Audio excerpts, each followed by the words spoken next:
Oke guys, sebelum melanjutkan, jangan lupa like dan komen. Dan yang baru bergabung, jangan lupa subscribe dan aktifkan loncengnya.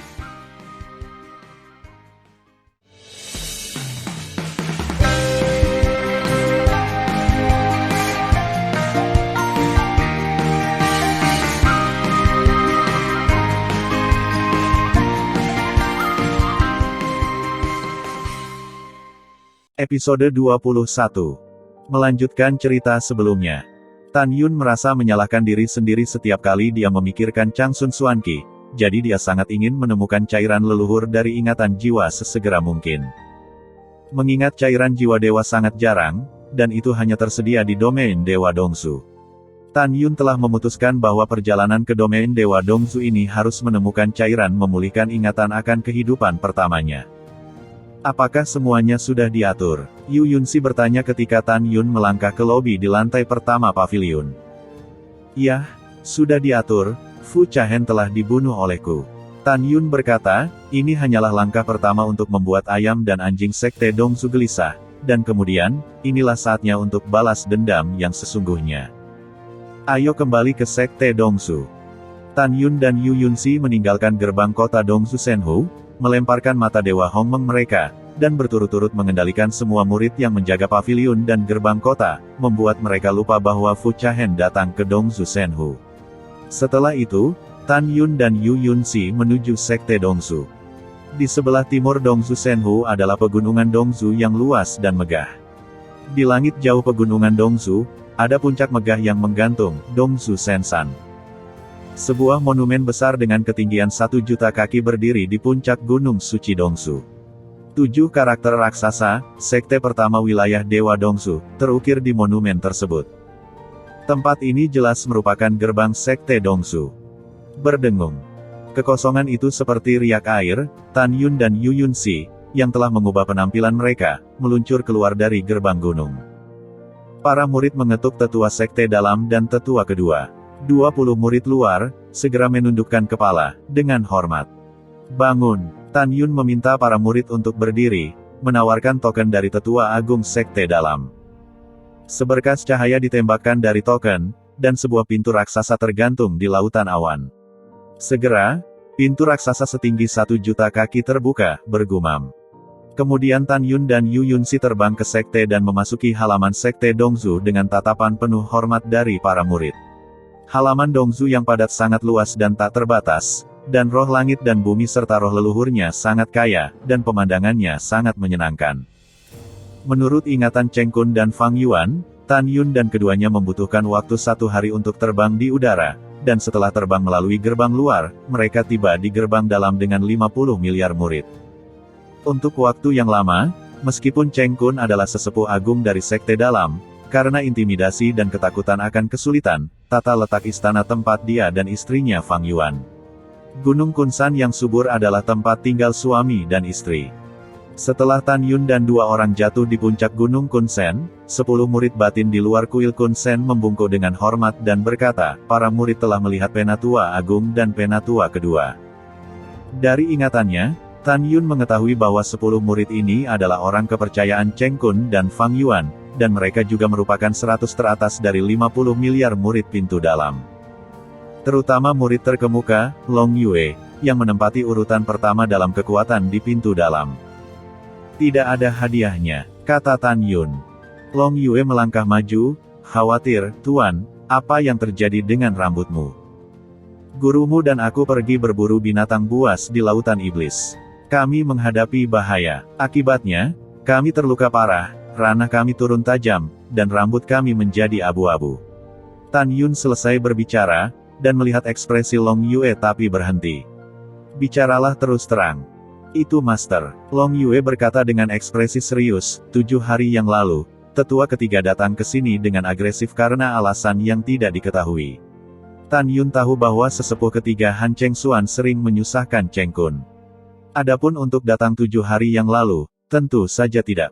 Karena dia membunuh keponakannya Han Xing, dengan kecepatan dirinya dan Yunxi, butuh 10 hari untuk kembali ke sekte dari Dongyu Fangcheng, di mana para murid akan memberikan penatua ketiga mengaku bahwa paling cepat 2 bulan akan kembali.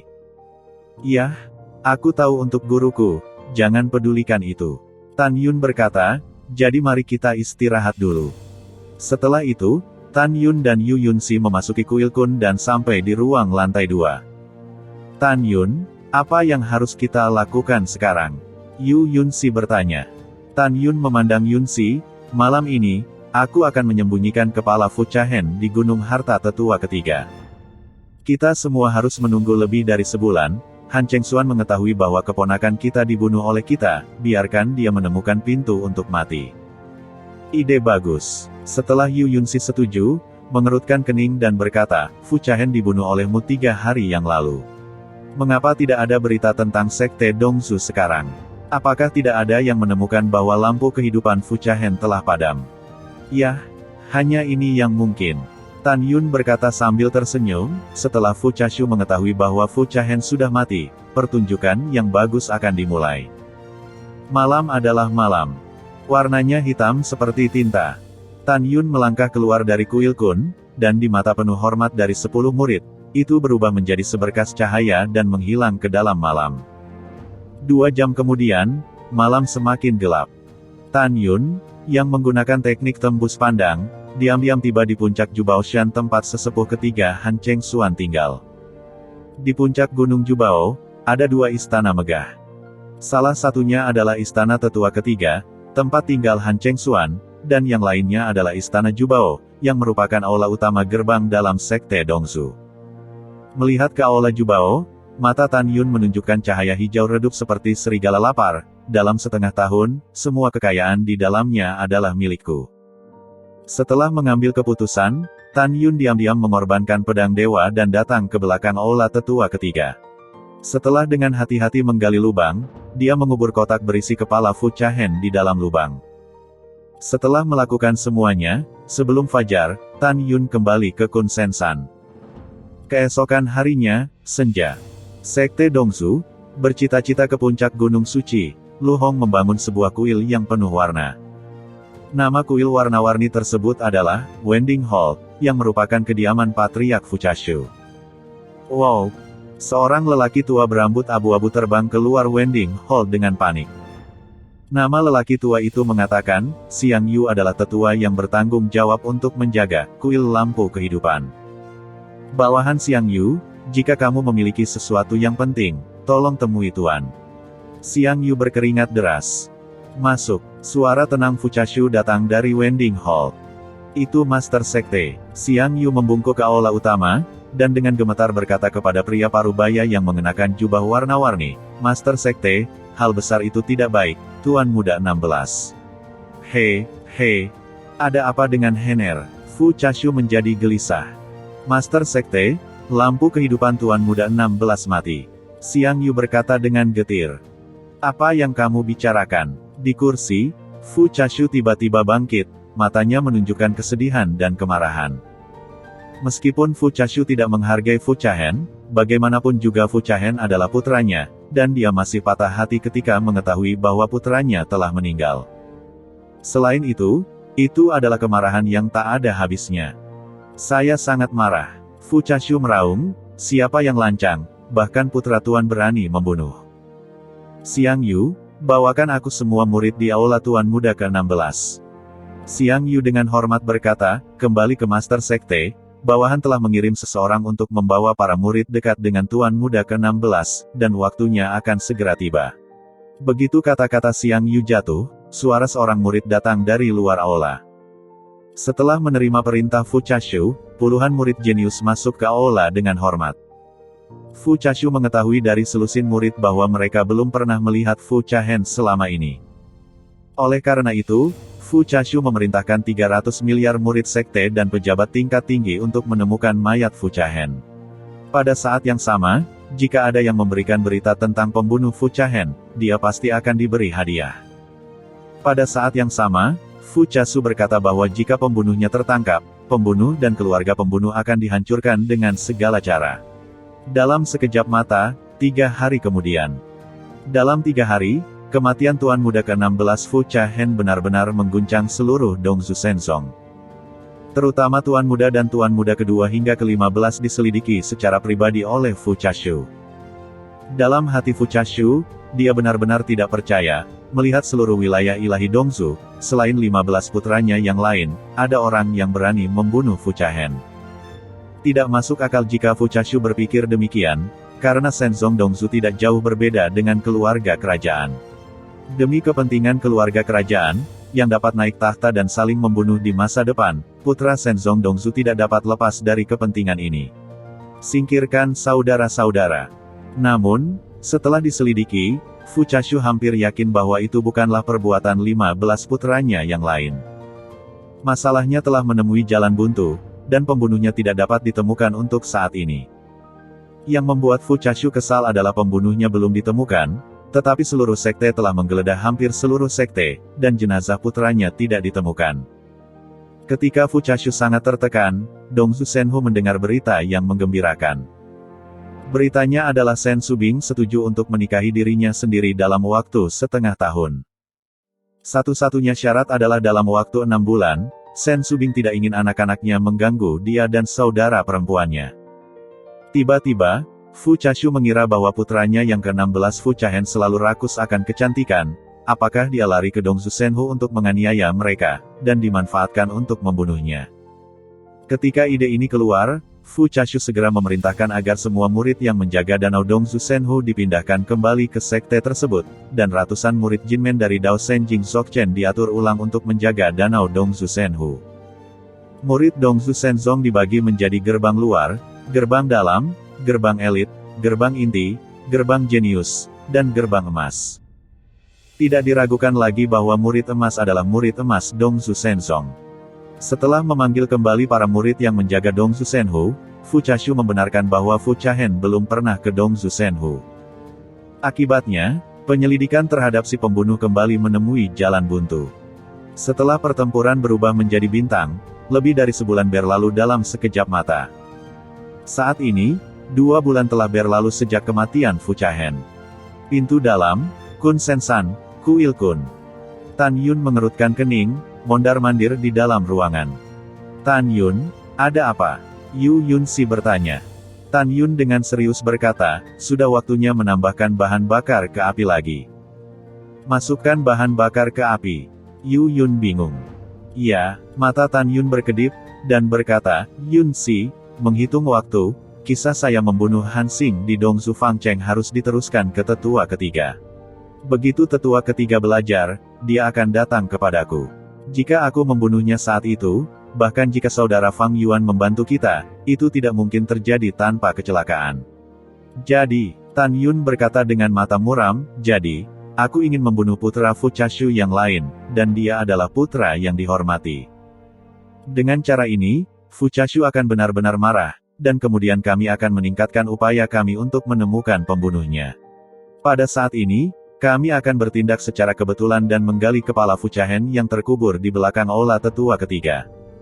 Pada saat itu, aku akan mendapat pahala. Mendengar ini, Yu Yun Si mengangguk dan berkata, strategi yang bagus, kamu bisa mendapatkannya. Tuan, murid itu memiliki sesuatu yang penting untuk dilaporkan. Pada saat ini, suara murid Cheng Kun, Long Yue terdengar di luar aula. Yun Si, sepertinya ada berita. Tan Yun berkata jika dia ingin mengatakan sesuatu, pergilah ke aula dan bicaralah. Kemudian Tan Yun dan Yu Yun Si yang masih cacat datang ke aula di lantai 1. Long Yue memasuki aula dan berkata dengan hormat, menghadap Tan Yun, Tuan, murid sebelumnya bersembunyi di depan gerbang gunung atas perintah Anda, dan menemukan bahwa orang kepercayaan Diakon Han adalah murid Kong Song, dan dia bergegas kembali ke Shenzong Dongsu. Kong Song pasti memberitahumu tentang membunuh Han Xing. Tuan, ayah mertua dari penatua ketiga adalah penatua penegak hukum dari gerbang elit. Dengan dukungan ini, dia pasti akan mempermalukanmu. Tuan, kamu harus bersiap lebih awal. Pada titik ini, Long Yue memandang Yu Yun Si dan dengan hormat berkata, muridku ingin mengatakan sesuatu. Teruskan, Yu Yun Si berkata dengan nada Fang Yuan. Long Yue berkata, Nyonya, kakakmu adalah sesepuh dari sekte elit. Untuk jaga-jaga, kamu masih meminta kakakmu untuk membantu guru, kan? Oke, tuanmu dan aku akan mempertimbangkannya, kata Yu Yun Si. Hanya dalam 2 bulan, Tan Yun dan Yu Yunxi menemukan bahwa Long Yue bukanlah orang jahat. Pada saat yang sama, melalui ingatan mereka, Tan Yun juga tahu bahwa meskipun Long Yue adalah murid tertua Cheng Kun, jika disetel di masa mendatang, itu dapat diproduksi. Lagi pula, kekuatan Long Yue menempati urutan pertama di antara 50 miliar murid dalam. Bakat dan pemahamannya begitu tinggi sehingga tidak perlu dikatakan lagi. Dari sudut pandang Tan Yun, sangat disayangkan Long Yue tinggal di Dongzu Shenzong dengan moral yang sangat bejat. Yue, ada satu hal untuk guru, biarkan kamu yang mengurusnya. Tan Yun berkata, masalah ini bertentangan dengan aturan klan. Setelah terungkap, itu akan menjadi kejahatan besar, apakah kamu berani? Long Yue tiba-tiba berlutut, guru, para murid tidak takut. Bangunlah. Aku hanya berkata dengan santai sebagai seorang guru, ingin melihat apakah kamu setia atau tidak, kata Tan Yun. Setelah Long Yue bangun, Tan Yun berkata, mundur. Murid itu patuh, murid itu mundur. Long Yue pergi setelah menerima pesanan. Tan Yun, apakah kamu agak menyukai Long Yue, kan? Yu Yunxi bertanya. Ya, Tan Yun berkata, putra ini adalah seorang pekerja. Mulai sekarang, sebelum kita pergi, saya berencana untuk membawanya pergi dan tinggal bersamanya. Yah, aku setuju, kata Yu Yunxi. Setelah Tan Yun menarik napas dalam-dalam, dia berkata, Yunxi, kamu harus segera pergi ke gerbang elit dan membujuk tetua elit untuk datang ke gerbang dalam untuk membantuku. Ingatlah bahwa setelah tetua elit datang, kamu tidak akan maju lebih dulu.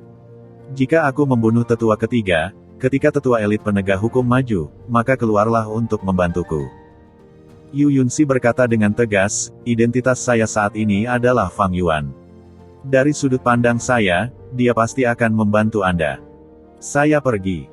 Ketika Yu Yunxi hendak pergi dalam sekejap mata, Tan Yun berkata, Yunxi. Hah? Yu Yun melihat ke belakang tiba-tiba. Hati-hati, jangan ceroboh, jangan mengekspos dirimu. Tan Yun memperingatkan. Saya mengerti. Yu Yunxi memandang Tan Yun dengan ekspresi khawatir di matanya yang indah. Aku tahu apa yang kamu lakukan selanjutnya akan sangat berbahaya. Berjanjilah padaku, jangan membuat kesalahan, jika tidak, kamu akan menemui jalan buntu. Tan Yun mengangguk, aku akan mengurusnya, jangan khawatir. Yah, kalau begitu aku pergi, kata Yu Yunxi, melangkah keluar dari kuil Kun, melaju melewati lautan awan yang luas, dan menuju ke gerbang elit. Di malam hari, bintang-bintang jatuh ke langit. Tan Yun melangkah keluar dari kuil Kun Sen, menukik turun dari Kun Sen San, dan menghilang di malam hari.